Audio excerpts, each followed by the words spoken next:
हम अपने इरादों की तरह अपने वादों में भी कमजोर ही नहीं थे। मैं सारी जिंदगी आपसे बात नहीं करूंगी। बीवी से पहले एक औरत के सारे जज्बात और एहसास लुटा चुका वो अपनी बीवी को सिर्फ अजियत ही दे सकता। मिलने आई हूँ मैं उनसे। तुम यहाँ क्या कर रही हो? भाई मेरे बाप का घर है। मुस्कान अयान के बच्चे की मां बनने वाली है। यह खुशखबरी मिलते ही मुस्कान और अयान को ज्यादा खुशी से ज्यादा समझौता लगेगा, क्योंकि अयान की बेरुखी अब मुस्कान से बर्दाश्त नहीं होगी और वो अपना बैग पैक कर कर अपने बाप के घर जा रही होगी। और जैसे ही अयान कमरे में आएगा तो उससे देखेगा कि तुम कहाँ जा रही हो, तो कहेगी कि जिस मर्द ने अपनी सारी मोहब्बतें वफ़ाएं किसी शादी से पहले किसी औरत पे लुटा दी हों, वो दूसरी औरत पे क्या तवज्जो देगा और क्या एतबार करेगा।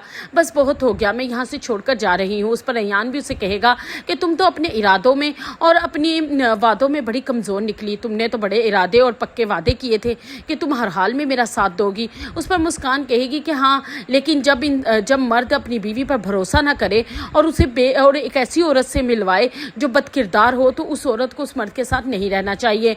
वो जाने लगेगी कि अचानक से बेहोश हो जाएगी गिर के, और जब अयान और उसकी माँ उसे हॉस्पिटल लेकर जाएंगे तो डॉक्टर बताएगी कि मुस्कान माँ बनने वाली है।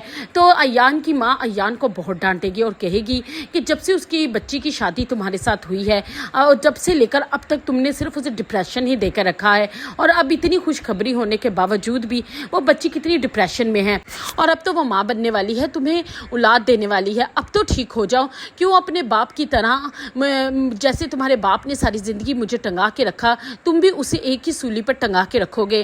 खैर, अयान मुस्कान को लेकर जब घर आएगा तो उससे बात करने की कोशिश करेगा और उसे कहेगा कि अगर मैंने कोई बात की भी थी तो उसे सफाई देनी चाहिए थी। तो मुस्कान कहेगी कि मैं अपने किरदार की सफाई नहीं दूंगी, अगर आप मुझसे आराम से पूछते तो मैं सब बता देती, लेकिन आपने मुझे मोहिनी के साथ मिला दिया कि मैं उस जैसी हूँ। ये बात मैं बर्दाश्त नहीं करूँगी और सारी ज़िंदगी आपको माफ़ नहीं करूँगी। और दूसरी तरफ मोहिनी, जो अपने ठाट बाट दिखाने के लिए उसे और कोई मिलता नहीं, तो अब मुस्कान या अपने बाप के घर आ जाती है। अपने बाप के घर आएगी तो उसकी माँ उसे देखते ही हैरान और परेशान हो जाएगी और कहेगी तुम यहाँ क्यों आई हो?